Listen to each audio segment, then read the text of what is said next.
Welcome back, everyone, to another episode of Inclusion Starts Now, the podcast. Today, I am talking to Angela, also known as Spicy Teacher on Instagram, TikTok, YouTube.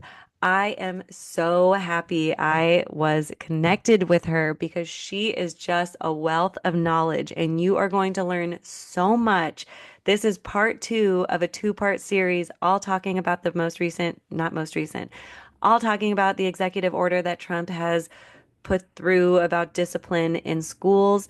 Last week, we talked a lot about that language of like discipline and consequence and culture. But this week, we're going to talk about what DEI is and what that means in the classroom. And we're giving you more resources, more tools to bring back to your school to make sure that everybody feels welcomed in their classroom. I'm so excited for you to listen to Angela. Seriously, she is amazing. Um, Enjoy. Angela, thank you so much for being here today. Do you mind giving a short introduction about yourself? Thank you so much for having me. I am Angela Harris. I am a mom of three and a wife. I'm also a career educator. I have been working in the field of education for 20 plus years at this point. I started my career as a early childhood educator working on the ECE side and then became a professional educator. And I have been teaching professionally for the last 14 years. I am currently a second grade teacher at Milwaukee Academy of Chinese Language. Wow. Do you know Chinese? I know a little. I mean, I can say hello and ask you what your name is and how you're doing. So this is my second year at Mako. Before that, I was working at a African American immersion school called Dr. Martin Luther King Jr. Elementary School. Oh, cool. Oh my gosh. The this whole topic, I can see. So for everyone listening, this is Angela and I's first time communicating virtually, I guess. We basically got connected through a mutual friend, Karen, KB Teach, because I reached out to Karen being like, I really want to talk about this executive order. I'm not currently a teacher.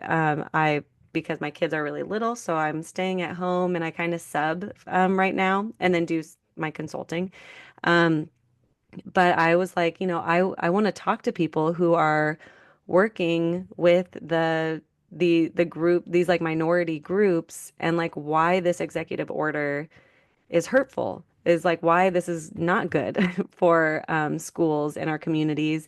And Karen connected me to you, and I am just so excited. You just have so much background in this topic. So I cannot wait to hear what you have to say. No pressure, but so the executive order that Trump has put out, what is on the presidential website is that this he wants this executive order to restore safety and order in American classrooms by ensuring school discipline policies are based on objective behavior and not DEI. What is your opinion when you like first heard this executive order? So one of the first things that I initially thought about, particularly as a teacher who creates content on TikTok, is that this was going to make a lot of TikTok teachers happy. I mean, they were going to be kicking their heels up and elated that Donald Trump had passed this executive order. I mean, put forth this executive order. Whether, it is legal or not, I think that a lot of the narrative that we hear about children, particularly in school now, is that behaviors are out of control and children and teachers feel helpless when it comes to disciplining children or providing consequences to children. And, you know, this is right in line with that narrative. I've said 1,000 times that if you are a teacher who posts content of that nature, you are the reason why we're getting executive orders like this. I thought it was hilarious when he talked about objective behaviors, because we're talking about human beings, right? Human beings that have implicit bias, explicit bias, they have perceived biases, right? An Mm-hmm. example that I use often is in my own classroom space. I'm not a teacher that is easily irritated by things like tapping on desks, right? Like if a child is tapping on a desk with a pencil or tapping on the desk with their hands, I'm not a teacher that really bothers. There are other teachers that will write students up for that type of behavior, right? And that is Yeah. a perceived behavior of disrespect, right? It isn't objective by any means because I'm telling you, giving you an example of how for me as a teacher that's not an issue, but I know other teachers where that would be 100% an issue in their classroom. So how are we going to ensure that these behaviors that children are being punished for are actually objective? Yeah. Well, what would you say for people who do get, because I know like everyone kind of has their own triggers of like what behavior is gonna just really, frustrate them. Like what would you say to those teachers? So the first question I'll always ask myself about behavior is, how is this harmful to the classroom environment? If there's an opportunity for a child to fidget in a different way, have I provided them with an adequate alternative, right? If a child needs to tap on a desk, perhaps I can provide them with a fidget that is a little bit quieter, that gives them the same type of feeling, but isn't necessarily disrupting the classroom environment. What is my goal? Is my goal as an educator to keep children in the classroom as long as I possibly can? Or is my goal as an educator to get them to comply? And if they don't comply, to send them out of the classroom space? What is the goal? Yeah. I love that because I do feel like that was I was just talking to someone about how important it is for not only the student to be like at school, but to like be in the classroom. So it's like, how do we make sure that children aren't being told to leave or aren't being, like how do we make sure that they're actually getting that important instructional time and like those behaviors aren't making it so hard that the teacher just doesn't know what to do and is like, oh, you just got to leave. Like, I don't know, go find someone else who's going to help you. Because yeah, I feel like there's a lot of pressure, especially it's been interesting being a substitute because I keep meeting people, like all the teachers, and it's just interesting to hear what they say that they're just like, I don't know, I mean, I guess I'd be interested in what your thoughts here because inclusive education is improving, I would say, in like a lot of places near me. I've been seeing it improve, which means like that there will be different behaviors happening in the classroom because we're like figuring it out. We're like trying to figure out how we're going to support so many different learners. Um, but I feel like teachers are getting really exhausted from like not knowing how to support students and not knowing what to do with behaviors. And so I feel like that's kind of why this executive order came in, that they were just like, there's so many behaviors, kids can't learn, like, let's just bring back discipline, um, which I don't agree with. But I don't know. I guess like what do we do? Like what have you seen like that's been helpful in your classroom or connecting with other teachers? So everything that I do in education is really centered in equity and like really creating a situation where I'm looking at every child's individual needs. I often say that like every child should have an IEP, not necessarily an IEP in the way in which students with disabilities have IEPs, but each student comes to us with an individual set of needs as it relates to their learning, with an individual set of, behavioral issues or non-issues, right? And so, like you asked, how do we create a classroom space, a school environment that meets the individual needs of each child that's in our care? And so, when I think about the children in my classroom space, these 30 individuals that I have, I've tried my best, particularly as it relates to those students that do have some of those larger behaviors, to think about how I can best support them. I am not a psychologist, right? I am not, a mental health expert by any means. But who in the building can I go to that can provide those students with the additional resources, what places in the community, because I am really, really a huge proponent on making connections to community resources that families can utilize outside of the school space. Because at the end of the day, my school starts at 9 a.m. So we're really only there from 9 a.m. to probably about 5 p.m. And so if there's something that happens after that 5 p.m. time, will a family have access to the resources to be able to support themselves until school opens up again that next day? And so it's really about building those bridges and building those connections, identifying what the students' needs are, and just kind of figuring out a plan on how to best support them. And so that for me, it feels like takes a lot of the burden off of my shoulders, because now I'm reliant upon a team. I think so often teachers get bogged down in this idea that they have to do it all themselves or they have to figure Yeah. it out all themselves. And it's like that's why we have a team of people in the building that we can go to. One of the first questions that I'll ask teachers when they're struggling with children that have different behavior issues, what tiered supports have you tried for this student? Right before Mhm. you even thought about suspending them, what kind of tier supports did you offer them? And I'm not talking about like check in, check out. I know how people feel about that, but what other things have you tried for this student in order to support them before we jump to let's figure out how to get them out of my classroom? Yeah. I think that's such an important way to look at that because, I mean, I feel like mindset is such a barrier for so many teachers where if you're sitting there thinking like, how can I get this student out of my classroom instead of like, how can I keep the student like in my classroom successfully?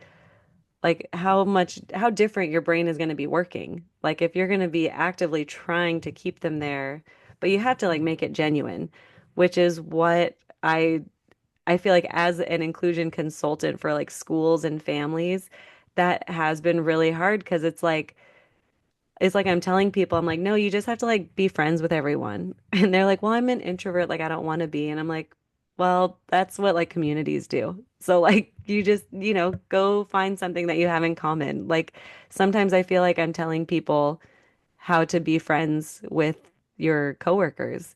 Um, because yeah, I mean, I've ran into schools where they're like, yeah, I don't know, we don't really talk to each other. And I'm like, well, why are you gonna ask all these kids to like include everybody when like you guys don't include everybody? I have a little bit of a different perspective, even in my Oh own yeah? classroom, right? I don't encourage them to call each other friends. They're classmates and they're community members, just like I am a member of the broader community, right? And I'm not friends with everyone that's in the community, but I do treat people with a certain level of dignity and Yeah. kindness.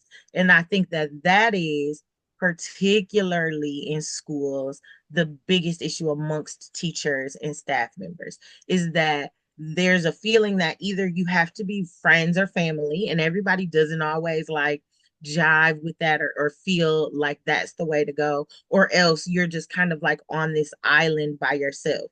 And I would argue we can be in community with one another. We don't have to be friends, but we can make sure that when we are communicating with each other, that there is a dignity framework that we hold with one another and that we are kind to one another. I say to my students all the time, it costs $0 to be kind. Zero. Like that is something that you can do for free every single day. And if we are all here working towards the same goal, whether it's classroom or broader school community, then we have to learn how to be kind to one another. Yeah. I guess I should probably say that I do use the term friends very loosely. I call everyone my friend. I'm that it like I have I identify as like an extreme extrovert, and it's Okay. like everyone is a friend unless it's basically everyone's a friend unless they do something bad. Then I'm like, I don't know, now you're an acquaintance.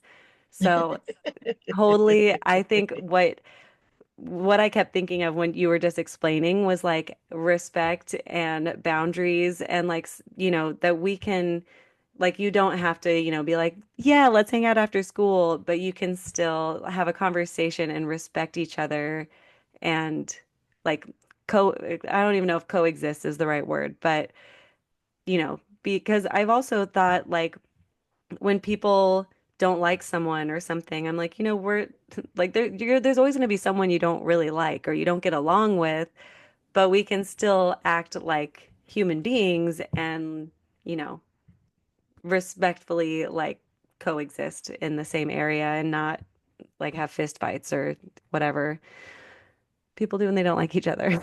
And that's why like that dignity is so important, and like just really seeing each other's humanity at the end of the day, right? Just knowing and understanding that we're both human people who are trying to navigate this world, and we may not always agree, we may not like each other, but like I said in the beginning, if we can come to a common understanding that we are working towards the same goal, right? We want to support this student in the same way, then there shouldn't be a reason why we can't have that cordial relationship, that respectful relationship with one another. Yeah, I totally agree. I mean, I think it's so important to be able, and I mean, to have friends or people in your community that you don't agree with. I mean, I think that's important to not agree with people and to continue to have those conversations so we can learn. Like, I mean, I have a lot of friends who have voted differently, who have different values than me, but like we can still have these conversations and like still leave feeling like a community and that we're gonna, be supporting each other and helping each other. But it's, I mean, those biases that are just like so embedded in us from our culture, our family, like our upbringing, like it's just so important. And I guess to like I guess bringing it back to the executive order, like the word that I really just did not like was discipline. That like bringing this discipline back to our schools where I was just like why why discipline? I mean, what? Because like I don't feel like I disciplined a lot in my classroom. It was a lot of like, we were like working together to figure out how we were going to be successful. Or like if we did something that wasn't okay, it was like, okay, there might have been a natural consequence. Like maybe that friend didn't want to play with you anymore because you hit them. But like now we're going to figure out like, okay, well, why did you hit them? Let's practice saying what you wanted or using your device or, like let's see what precursors there were so we can make sure that that doesn't happen again. Which I feel like is a lot of training for the teachers, which I would have loved. Can we get an executive order for that? How Hello. hard is that one to get? Just, social emotional learning for teachers and like different ways of communication for teachers. How did you get your training? Mm. So I have always, one thing that I really appreciate more than anything about starting in child development versus like going directly into education is that as a child care provider, we were mandated to have 25 hours of continuing education. And so I was always looking for professional learning that could just expand my knowledge about brain development and how children grow and change and literacy and all of these different things. And once I decided to become a teacher, and so like the pathway that I took was a little bit non-traditional, right? So I didn't go to a four-year college. I enrolled in a teacher preparation program here in the state of Wisconsin. And so that allowed me to kind of shorten the amount of time that it would take for me to get my license. But as I was going through this class, I was like, if this is how they are preparing teachers, like to go to school to become teachers, these teachers are not going to be prepared. And this was coming from a person who had had these years of experience prior working in a classroom setting and like understanding what it was to, create curriculum and create inclusive classroom environments, even though it was for younger learners, it still, translated into what I was getting ready to do. And so I just felt like I wasn't going to be prepared either. And so I just have always had this thirst for knowledge and learning. And I think, a lot of teachers will say that they're lifelong learners. And they're not, but I actually am a Yeah. lifelong learner. So I'm just always trying to find um professional learning that I think is going to help improve my pedagogy. So when I started working as a professional educator at my first school, I said at my school, Dr. King, my principal there was the type of administrator that was always pushing his educators into professional learning. Like, here's a professional development about restorative practices, Mrs. Harris, you should attend. Here's a professional development about equity, Mrs. Harris, you should attend. And so he was just always pushing me into learning about new approaches that I could use in my classroom space. And he was really instrumental. I did my master's thesis research on explicit phonics instruction as a tool to decrease academic deficits for Black children. And so he was just really instrumental in like helping me kind of create what I think, professional learning should look like for an educator that is new to the field, and the types of things that I think that early career educators should learn as they're getting ready to enter into the classroom spaces. And I'm so thankful for that now, because I think that really is what shaped my perspective on discipline versus punishment, and Mhm. natural consequences versus forced consequences, and just really understanding how to navigate behaviors, learned behaviors, and shifting behaviors, and all of these things that you need when you're working with children, particularly those that are struggling with the social and emotional component of school. I That is so beautifully said, and I am so interested in your thesis. That sounds so cool.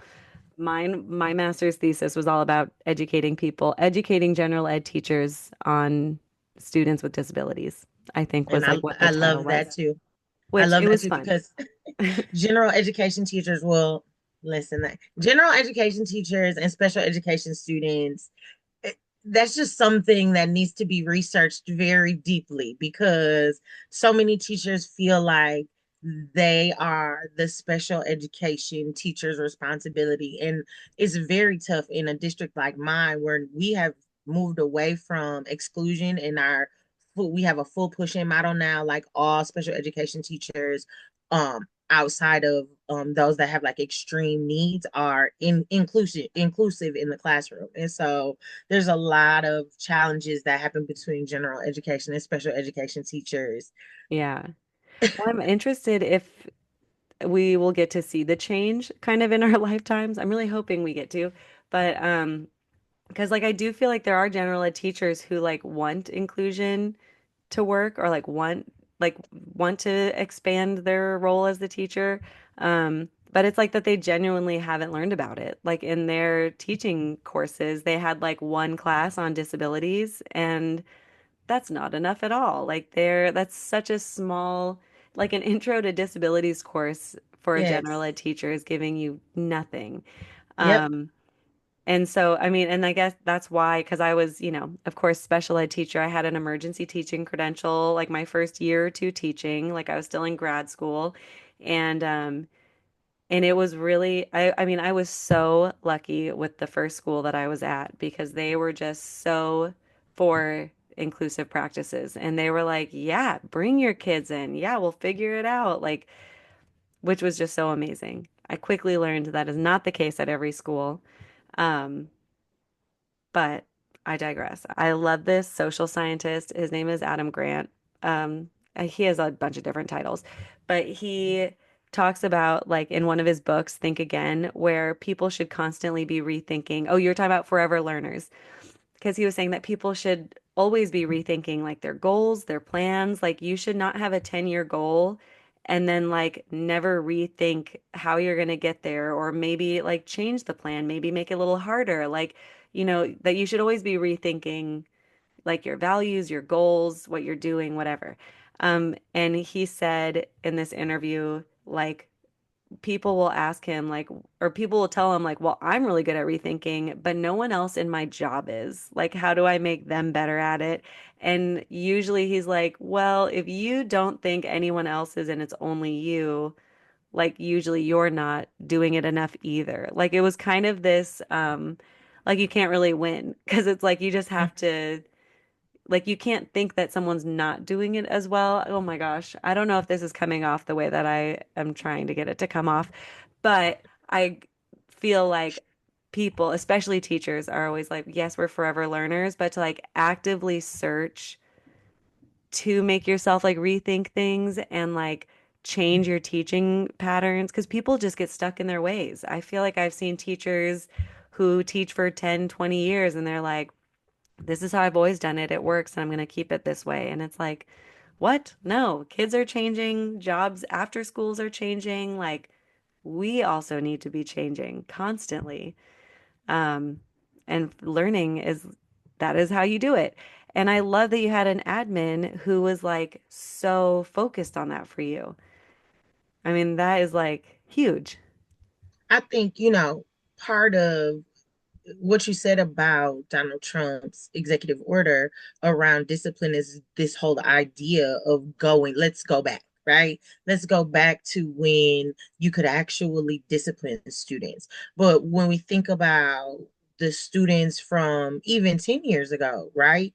To the students today, those students didn't go through a global pandemic alongside a racial justice reckoning, right? Like Hmm. those students didn't have to be away from their classmates and classrooms and teachers for almost 2 years, right? And family members for almost 2 years. Those children didn't have family members and friends pass away and never see them again, right? And Yeah. so thinking about trying to use the same discipline techniques that we used even 10 years ago is unfair to to the students that are sitting in front of us today. And to your point, right? I think the Yeah. whole idea of rethinking, if I'm understanding, I think the whole idea of rethinking is what I like to practice as an educator, and that's self-reflection. And I think a Yeah. lot of educators don't do that, right? I like to look at my practice, like from day to day, from week to week, from month to month, from year to year. How have I shifted what I did in the past to meet the needs of the new set of students that's sitting in front of me today? And I think that when you become one of those educators who's very rooted in this is how I've always done things, you are doing not only a disservice to your students, but to yourself as well, because you could be figuring out and discovering things about yourself as an educator that you didn't even know was possible because you've taken the time to actually reflect on your practice and your pedagogy. And I honestly think that that is why so many folks really struggle with behaviors today, because they are still thinking about them in terms of how children behave. I mean, I hear teachers say it all the time, these children are different. And if they are different, then why aren't we using a different approach? Yeah. Oh my gosh. That that is like you just hit. I want to tell that to everybody. It's like, yeah, okay, so they're different. So then let's change what we're doing. It's as Hello. simple as that. Oh my gosh, that's so great. So I want to kind of talk about like DEI because I feel like I don't think people know what DEI is. Or and I feel like they're using it wrong. They're using the definition wrong. So I would love if you like, do you have a good definition for DEI or a good explanation of like DEI in the classrooms that you can share with us? Mhm. So I said this quite a few times before. So, diversity in the classroom looks like students from various cultures and socioeconomic backgrounds and varying races and varying abilities. If we didn't have diverse classrooms, we would have white classrooms, right? And so, when you're saying, I want to remove diversity from the classroom, that means that you're taking out all of the things that make students different from each other. And that is the beauty of most classrooms. When I talk about equity in education, that means giving every student what they need to be successful. So not one student is going to have more or less than the other. They're going to have exactly what they need to thrive in a classroom environment. And so that's going to look different from student to student, and that is okay. And then the final part is inclusion. Inclusion means no matter what the student looks like, no matter what ability they have, if they walk into my classroom, do they feel welcome? Do they feel seen? Do they feel valued? Do they feel like they can participate effectively? That is what inclusion is. And if that sounds like something bad to people, there's something wrong with them. Like there's Yeah. something inherently wrong with you if you hear those three things and you are upset. I mean, and what usually when I, argue with people on the internet, I feel, and but not argue, have discussions with people on the internet, it is usually defining language. It's usually like, okay, you're saying you don't like inclusion. What is inclusion to you? Like, why don't you like it? And I feel like that is just the ongoing conversation I have with most people of just like when there's a problem to something, it's like, okay, well then like just define these terms because yeah, how could you just broke down each one so simply and beautifully. And for someone to hear that and be like, no, I don't want to be a part of that, it's like, okay, then you are choosing to like go be excluded by yourself. Like, this is what our communities are. And like the public school system, that's like what the public school system is for our communities. I agree. I mean, for most communities, right? I that is what the public school system is, and that I think that is what we should all aspire to want our school to be these diverse spaces of learning where all children's needs are met and everyone feels like they are valued and welcomed in that space. Like that doesn't to me that doesn't sound like a bad thing. Yeah. You know, I would love to feel welcomed in all my spaces. I right? mean, it seems so simple. But yeah, I mean, oh, actually, I keep wanting to ask someone about this. I'm not sure. Did you read like what was on the White House website about this executive order? Which one, the diversity, equity, and inclusion one, or Um, the the discipline discipline? one. Yeah, I read it. Okay, because there was one part and I kept highlighting it. They switched it to discriminatory equity ideology based school discipline. Did you see? Okay, what can you do you want to try to explain that to me? To me, to the listeners? Because I highlighted it because I just kept being like, what? Are you trying to like rebrand DEI?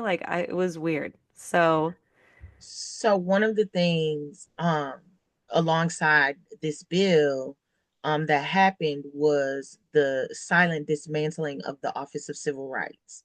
And so a lot of school districts have leveraged the Office of Civil Rights. Well, not school districts, a lot of parents and community have leveraged the Office of Civil Rights to sue school districts for discipline disproportionality, mine being one of them. In 2018, a group of parents took my school district to court and said that they were over suspending Black boys. And so the Office of Civil Rights did an inquiry. They found out that it was the case that Black boys were 6 times more likely to be suspended in our school district than their white counterparts or non-white counterparts for a similar offense. So, like I mentioned earlier, the pencil tapping. That is something that was classified very often in my school district as a chronic disruption. And so when you think about a chronic disruption, right, you would think about you, and for me, that feels like something that is really stopping me from teaching my classroom to the point where like it's happening so often that I have to stop and address this behavior that I can no longer adequately teach my classroom. And so through that, there were steps that my district had to take to rectify the discipline disproportionality. So here we are 10 years later. We haven't really seen any shifts in the discipline disproportionality, about 1% shift in the discipline disproportionality. And that is because we still have the same discipline practices that we had before.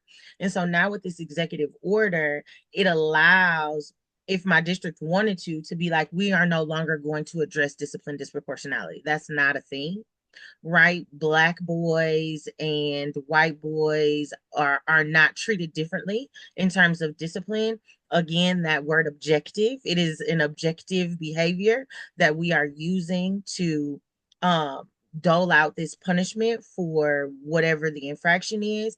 And so this now rolls back those types of regulations, those types of lawsuits against school districts that really say that like there's an over suspension of black and brown boys and girls in predominantly white or even predominantly black and brown school districts. And so now teachers will or in districts will be able to suspend those students at probably even greater disparate rates than they were before. Yeah. And I feel like this, I mean, there's, as I was saying at the beginning, like there is proof that like the kids of color are getting um treated, they're getting suspended quicker, or they're getting just treated differently for very similar behaviors. And I mean, the Zimmerman study is my favorite study that shows that where they documented teachers even like observing students, and they would observe black students more than white students, just like to prepare to like discipline them, which I feel like, and I mean, the first time I read that study, I was shocked because it made, I mean, I wasn't a teacher anymore when I heard the study, but I was like, man, I kind of wish I was so I could try to see if I was doing that. Like I kind of, and I mean, going back to your self-reflection tool, like, and I think that's something that people should be constantly doing, of like self-reflecting of like our biases of like, okay, did I treat someone differently because of their color, because of their ability, because of their gender? Like, did I just respond differently than I would have if it was like a person who is like white like me? Um, which is again, I mean, like we have these studies to prove that it is important to recognize culture, and ethnicity and background when planning to like have a discipline or consequence to something.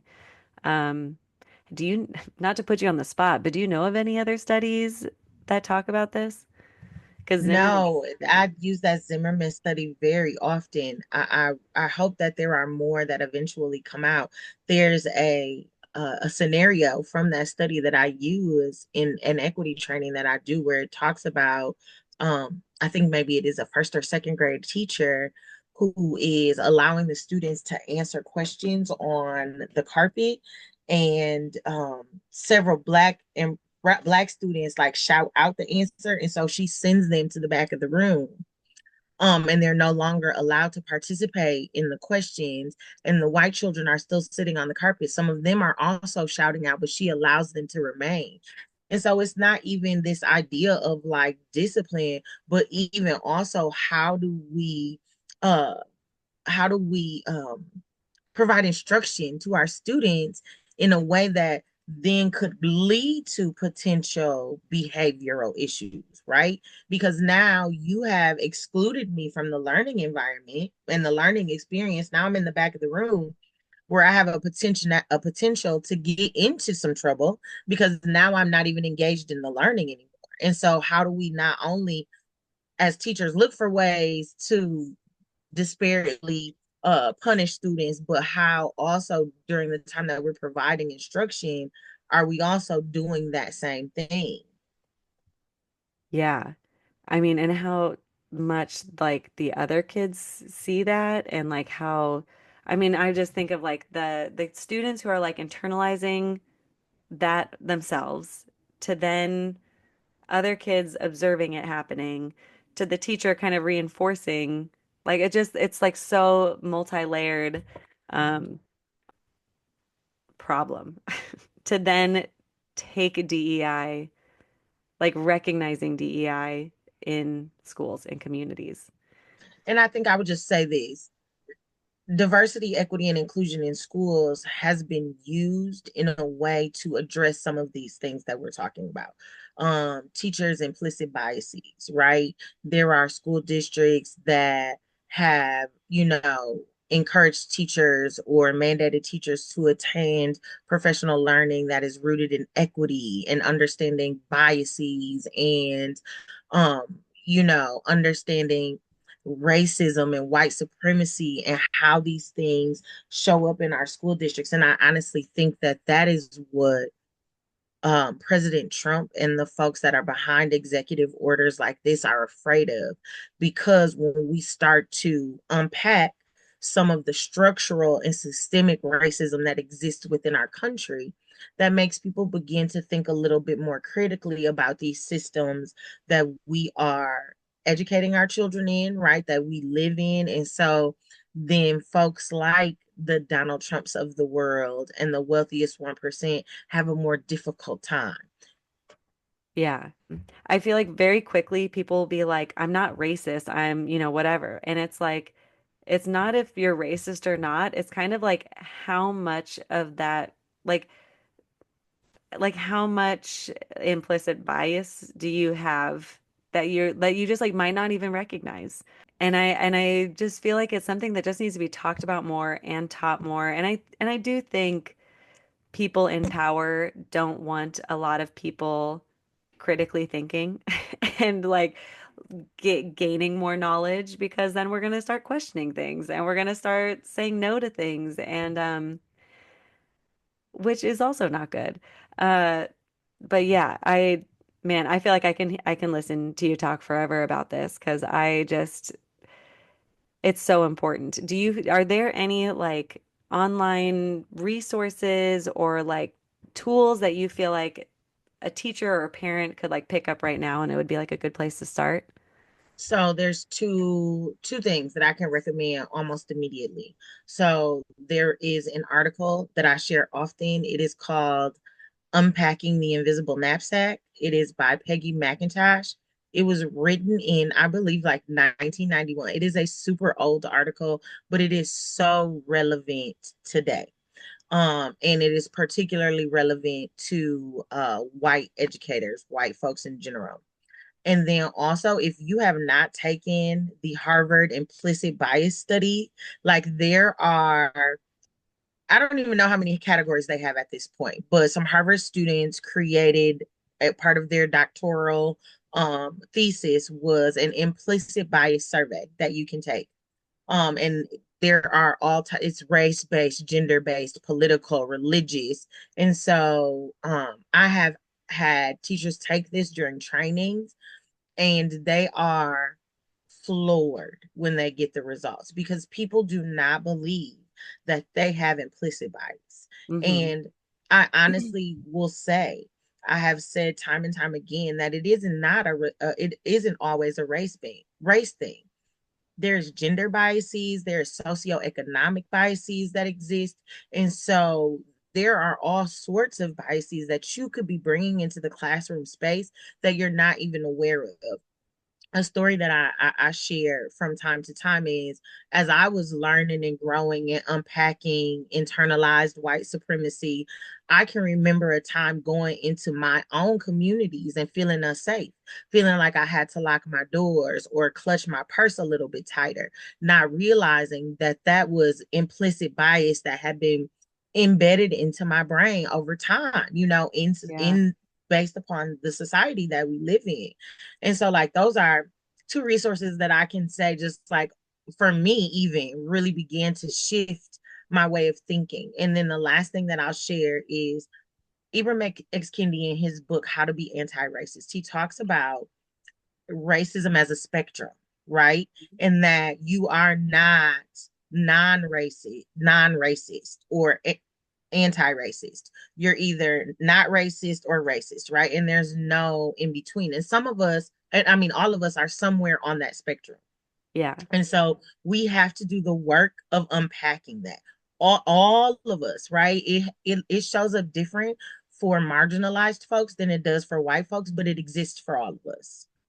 Yeah. I love his books. We also have the baby board book. Oh. Um, but yeah, those are great. I actually have a question, because I read this book it's called White Fragility. Mhm. And I had a white friend tell me that she heard that a lot of people in the black community didn't like that book because a white person wrote it. What do you have? I mean, not to like, again, just like a random, but I felt like that was a really good, when I read the book, I was like really, it really helped me reflect on like my own biases. So I really liked it. And so I was shocked when she said she didn't. Would that be a resource that you would recommend at all? Um, Probably not. I could recommend better resources, but what I will say is wherever you start the work is where you start the work, right? It's Yeah. about starting the work and continuing the work. I think my biggest issues with Robin DiAngelo is the idea that she made this book about white fragility, and then kind of disappeared. There was no continuation of the work for Oh, her. And so I don't think that that means that that work stopped for the people that read her book, and hopefully it did not. But yeah. if 2020 through 2022 was any kind of an indicator, I would say that that probably is not the best book to read because that book came out during that time, right? Where everybody was really intent on addressing systemic racism and institutional racism and all of these things because of the Black Lives Matter movement and the racial uprisings, because of the unrest related to police violence. And it was like everybody was excited to read White Fragility. They picked it up and read it and put it back down and never picked it up again. And Yeah. so how you continue the work to me is more important than anything that you ever read. Right? I could give you 10 book titles that I think that you could read right now, that could help address all of these things that we're talking about. But what you do after you read that book, after you read that article, after you take that Harvard implicit bias survey, is more important to me than anything else. Yeah. Okay. No, I love that. Thank you. I'm going to put all of these in the show notes and I'm going to put all of your information in the show notes so people can find you on TikTok.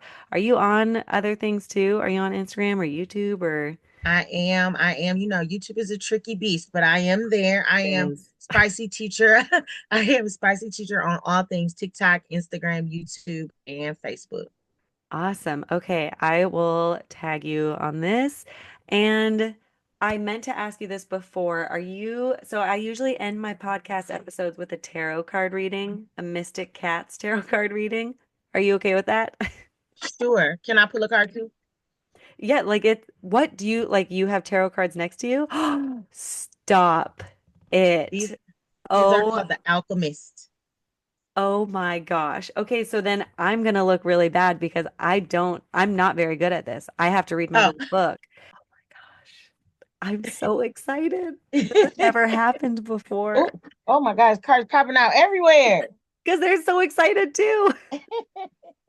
I'm about to be going through a lot of transitions this next year. We are about to be foster parents. My oldest is going to kindergarten.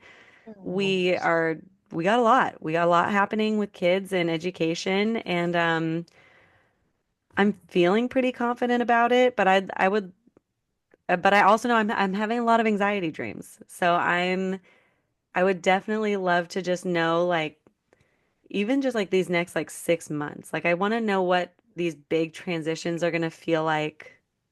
I'm going to say just for me, not for the family. I want to know what it's going to feel like for me these next 6 months of change. all right, cards. What are the next 6 months like? This is the fertility card. I have never pulled the fertility card. This is my first time, so I'm actually going to read my book too. Oh, yay. First time pulling this card. So let's see. Fertility is you are going to foster a little baby. Is it going to be, do you know yet? Is it a No. baby or okay? We're going to be licensed from birth to 7 and we're Okay. hoping we want to keep siblings together. So No, yes. that is like Okay. the goal. So is it Not the goal.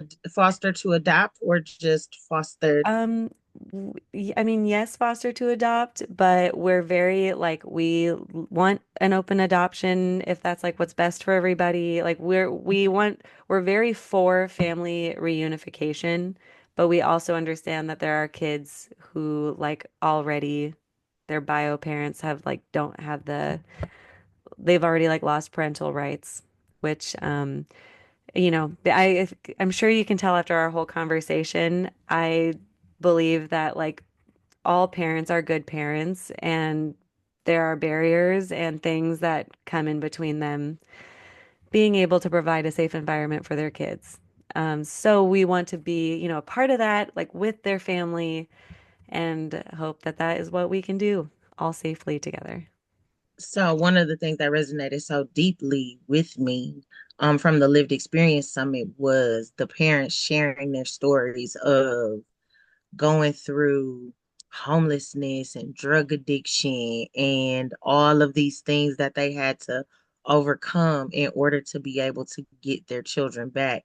And for them to now be able to be advocates for other parents who are going through similar things, it just touched my heart so deeply because to struggle in that way, like to lose your child is devastating, right? And to have the willpower and the perseverance and the resilience to navigate a system who is not intent on reunification, right? That is not the intent of that system. It's just it's just something to really admire. It really is. Okay, so I started reading this and this is messages for you. This is for you. Oh my gosh. The seed of life came from the divine mother and from her womb, abundant creation. In creation, the goal is to manifest balance. It is time to root yourself with the elements. Within you grows abundant potential for creation, and the only tools you need are compassion and grace towards yourself and what you are growing. Your creation becomes your responsibility. So it is important to love yourself in order to love what you are growing in the lush garden of life. The earth is most abundantly in your favor. Fertility is our feminine mother. This is your time. This is time for you to bloom and allow yourself to enjoy what you currently have, what you are growing, and what it will become. Though you have the seeds of potential, they can also sprout into uncertainty and anxiety if not given the tender love and safety a mother provides. To feed the fetus, you must first feed yourself. So, this book always comes with questions that Wow. you should ask yourself. Yeah. That like could not have been more spot on for everything. Everything you said, That was everything crazy. Okay. you said, so crazy. Do Wow. you, do Okay, you so know Do you know that health is generational wealth? that health is generational wealth. I love that. I think that is, yeah, huge. When was the last time you took a walk? Today with my kids. And are you listening to what your body needs? You know, I seriously, this like card could not have just, it is so perfect. Oh my That's what we gosh. call alignment right there. That is what we call alignment. Dude, my tarot cards are so different. This is going to be such a we should have probably started with with your reading because this is going to be so silly. But that was amazing. So People came here for an executive order discussion and they just got like the last 20 minutes is going to be all about tarot cards. Sarah. Okay, what do you want your question to be? So one of the things that I am in limbo with right now is staying in the classroom or leaving. Just basically like what's I know that I'm not going to retire from teaching. So what's next? Like I've been applying for adjunct professor jobs and just really thinking about how to expand my purpose beyond what I'm doing right now. Okay. That's I feel that. It sounds, whoa. It sounds like you're educating so many people. I'm sure it's like I mean, as much as I feel like teachers do so much, I can definitely relate to that, like, okay, but I want like more. I want to help more people. I want to educate more people, which I get that vibe from you a lot. You have no cats on here. I'm so sorry, but it's an Ace of Swords. Usually there's a lot of cats. Okay. Ace of Swords. I'm a little concerned that their arm is off, Yeah. but let's Just see. checked out. So it's all about new ideas and focus. Oh, and the wording is usually kind of cutesy because it's all cats. So it says, "Aha, hold your sword high with victory, but know that this is just the beginning of the battle. You're about to have a breakthrough. Embrace these new ideas and explore them with confidence." So it's very, very simple, but I feel like that is right on to what you're thinking. Yeah, yeah, Embrace it. that's the message. I gotta embrace it. Gosh, well, thank you so much, Angela, for being on my podcast today. This was such a great conversation, and I could listen Thank to you. you talk forever. Thank you so much for having me. I really appreciate it. It was an awesome time, and I will come back anytime. Thank you, everyone, for being here. I appreciate you all taking the time to be here listening to this podcast, furthering your education. If you have ever thought that you've wanted to maybe be on this podcast because you have a topic that you feel like I haven't touched on, please reach out to me. Find me on Instagram, Inclusion Starts Now, or you can email me at Kayla at inclusionstartsnow.com. I always welcome new people onto the podcast to talk about something that is important to them that, revolves somewhere around inclusion or inclusive practices. Thank you again so much for being here. Please go like, comment, subscribe, rate this podcast so people can keep getting this important information. Okay, that is it. Inclusion starts with you, and I just want to help. Have a great day.